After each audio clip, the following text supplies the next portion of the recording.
इस वीडियो में हल करेंगे अध्याय 2। अध्याय 2 में दिया गया है भिन्न।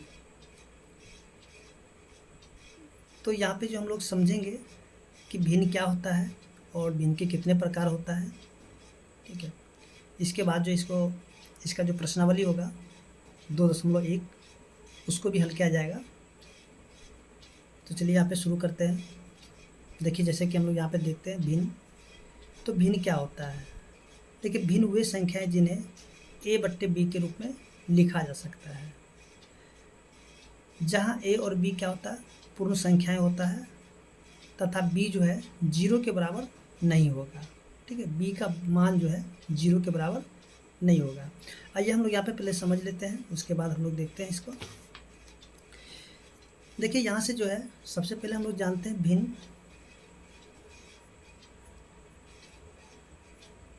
देखिए भिन्न जो होगा यानी कि a/b के रूप में लिखा जाता है, ठीक है। a/b के रूप में यानी कि कोई संख्या ऊपर होगा और कोई संख्या नीचे भी होगा, ठीक है। अच्छा, ऊपर जो संख्या होगा इसको कहा जाता है अंश। इसको क्या बोलेंगे? अंश बोलेंगे। और नीचे जो b है इसको कहेंगे हर, ठीक है। क्या कहेंगे? हर कहेंगे। यानी कि हम लोग सीधे सीधे कह सकते हैं कि भिन्न जो होता है वो अंश बटा हर के रूप में होता है, यानी कि अंश बटा हर के रूप में जो लिखा जाएगा उसे ही हम लोग कहेंगे भिन्न कहेंगे, ठीक है। अब देखिए कहता है b जो है ना, b का मान वो 0 के बराबर नहीं होना चाहिए, यानी कि हर का मान जो है 0 के बराबर नहीं होना चाहिए। अगर हर का मान 0 के बराबर हो जाएगा तो उसे हम लोग भिन्न नहीं कर सकते हैं, ठीक है। तो जैसे कि हम लोग यहाँ पे उदाहरण के तौर पे देख सकते हैं कि 2/3 एक भिन्न है, ठीक है। 1/5 भी भिन्न हो जाता है, 2.1/3 भी भिन्न हो जाएगा, ठीक है। ये सभी जो है भिन्न के उदाहरण हैं। और इसी में जो है हम लोग देखेंगे कि भिन्न के कितने प्रकार होते हैं, उन सभी को हम लोग बारी बारी से समझेंगे। तो चलिए हम लोग यहाँ पे शुरू करते हैं।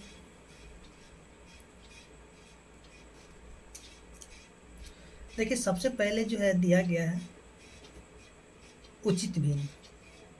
अब ये उचित भिन्न क्या होता है? उचित भिन्न कहें या फिर इसको हम लोग सम भिन्न भी कह सकते हैं। उचित बोले या फिर सम भिन्न बोले, ठीक है। दोनों का यानी कि सेम सेम होता है और इसको अंग्रेजी में कहते हैं प्रॉपर फ्रैक्शन कहते हैं, ठीक है। तो देखिए ये क्या होगा? तो देखिए यहाँ पे जैसे कि हम लोग देखेंगे कि 1/2, 2/3, 5/7, 6/13। तो यहाँ पे हम लोग क्या देखते हैं कि जो है 1/2, 2/3, 5/7, 6/13। तो यहाँ पे हम लोग एक चीज़ ध्यान देंगे कि यहाँ पे जो है ना अंश जो है, अंश, ठीक है। अंश क्या है? अंश जो है छोटा है किससे? हर से। देखिए उचित भिन्न कब होगा? जब अंश जो है ना हर से छोटा हो जाएगा, तो वैसे भिन्न को हम लोग उचित भिन्न या फिर सम भिन्न कहेंगे, ठीक है। अंश क्या हो जाएगा? छोटा होगा और हर क्या हो जाएगा? बड़ा होगा। जैसे कि देखिए 1 है, 1 क्या है? अंश है, और 2 क्या है? हर है। तो यहाँ पे अंश क्या हो गया? छोटा हो गया, हर बड़ा हो गया। तो यहाँ पे जो है ना इस तरह के जो भी भिन्न होगा उसे हम लोग कहेंगे उचित या फिर सम भिन्न कहेंगे, ठीक है। इसके बाद जो है आगे हम लोग देखते हैं विषम भिन्न। देखिए विषम भिन्न क्या होगा? इसी का उल्टा हम लोग देखेंगे। जैसे कि यहाँ पे विषम भिन्न। देखिए विषम भिन्न क्या होता है? इसको जो है कहा जाता है इम्प्रॉपर फ्रैक्शन अंग्रेजी में, ठीक है। तो जैसे कि हम लोग यहाँ पे देखेंगे 4/3, 5/2, 7/4। तो इस प्रकार के भिन्न को हम लोग कहेंगे विषम भिन्न। यानी कि यहाँ पे क्या होगा? अंश जो है, अंश क्या हो जाएगा? हर से जो है बड़ा हो जाएगा, ठीक है। हर से क्या हो जाएगा? बड़ा हो जाएगा। अगर अंश हर से बड़ा हो जाएगा तो वैसे भिन्न को हम लोग कहेंगे विषम भिन्न, ठीक है। वैसे भिन्न को हम लोग क्या कहेंगे? विषम भिन्न। अब देखिए यहाँ से जो है विषम भिन्न को जो है मिश्र भिन्न या फिर संयुक्त भिन्न के रूप में बदला जाता है। तो हम लोग जो है इसके आगे समझेंगे कि विषम भिन्न को मिश्रित भिन्न के रूप में कैसे बदला जाता है। इसके बाद आता है, तो चलिए हम लोग यहाँ पे सबसे पहले समझ लेते हैं कि विषम भिन्न को जो है, जैसे 4/3 है तो इसको मिश्र भिन्न के रूप में हमें लिखना है। ठीक है, क्या करना होगा, मिश्र भिन्न के रूप में लिखना होगा। ठीक है, तो इसको हम लोग कैसे लिखेंगे, तो देखिए 4/3 है, तो ये जो 4 है तो इस 4 को हम लोग क्या करेंगे कि इसको बीच में रख देंगे, और ये जो नीचे में 3 है इसी 3 से इसको भाग कर देंगे। तो देखिए 3 के पहाड़े में 4 तो नहीं आएगा, लेकिन 3 आता है एक बार में, तो यहाँ पे 1 लिखेंगे और यहाँ पे लिखेंगे 3। 4 में से 3 गया तो यहाँ पे बचेगा 1 बचेगा, तो यहाँ पे हम एक लाइन खींच देंगे, और ये जो 1 है इस 1 को ऊपर लिखेंगे, और ये जो 3 है इस 3 को लिखेंगे नीचे।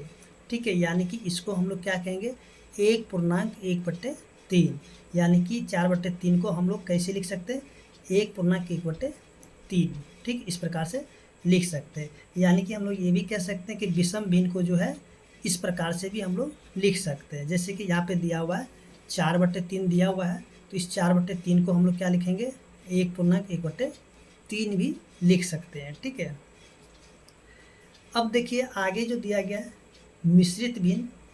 ठीक है, मिश्र भिन्न या फिर मिश्रित भिन्न।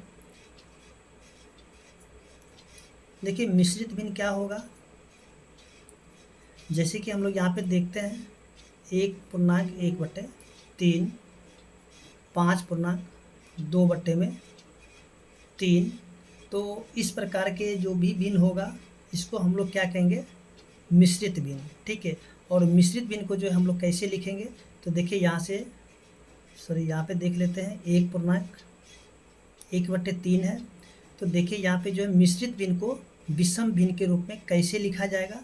तो सबसे पहले यहाँ पे इसको जो हम लोग देखते हैं, देखिए यहाँ से इसको गुना करते हैं, तो 3 को 1 से गुना करेंगे तो 3 हो जाएगा, और जितना भी गुणनफल होगा उसमें ये जो ऊपर में जो भी संख्या रहेगा उसको जोड़ देंगे, तो 3 एकम 3, और 3 में 1 को जोड़ेंगे तो हो जाएगा 4, और ये जो नीचे में 3 है इस 3 को उसी प्रकार से लिख लेंगे, यहाँ पे 4/3 हो गया। ठीक है, तो मिश्रित भिन्न को हम लोग जो है ना विषम भिन्न के रूप में इस प्रकार से लिख सकते हैं। ठीक है, या फिर हम लोग यहाँ पे कह सकते हैं मिश्रित भिन्न को हमें क्या करना है, मिश्रित भिन्न को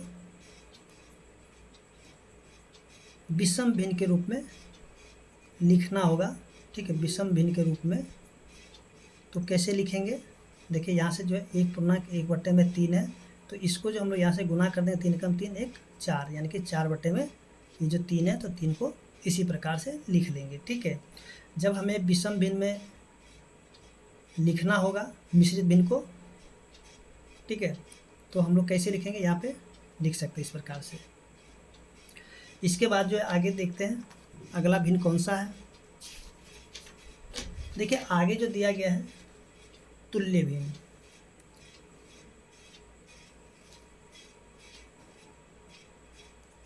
अगला है तुल्य भिन्न।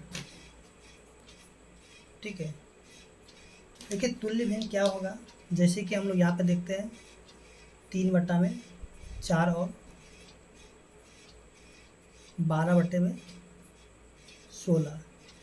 क्या यहाँ पे 3/4 और 12/16 तुल्य भिन्न है, या फिर हम लोग तुल्य भिन्न को कैसे पहचानेंगे, तो देखिए यहाँ से हम लोग देखेंगे कि ये 3/4 है और ये 12/16 है।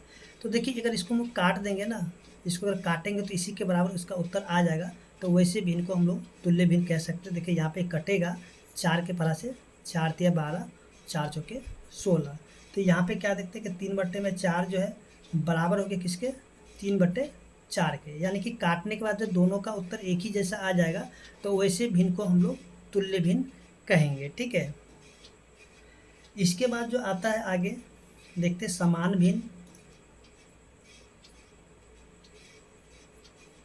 देखिए समान भिन्न क्या होगा, देखिए समान भिन्न जो होगा, जैसे कि हम लोग यहाँ पे देखेंगे कि जैसे चलिए यहाँ पे हम उदाहरण के माध्यम से समझते हैं। जैसे कि देखिए यहाँ पे 1/8, 3/8, 5/8, 7/8, तो यहाँ पे अगर हम लोग ध्यान देंगे कि देखिए सभी का हर जो है एक ही समान है, हर सभी का क्या है, एक समान है, और अंश क्या सभी का अलग अलग है।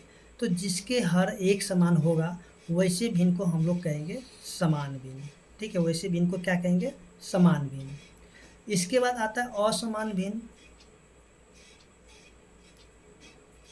अब देखिए असमान भिन्न क्या होगा, तो इसी का जो उल्टा हम लोग कह सकते हैं, जैसे कि चलिए हम लोग लिख लेते हैं 5/7, 3/8, 4/5, 2/3।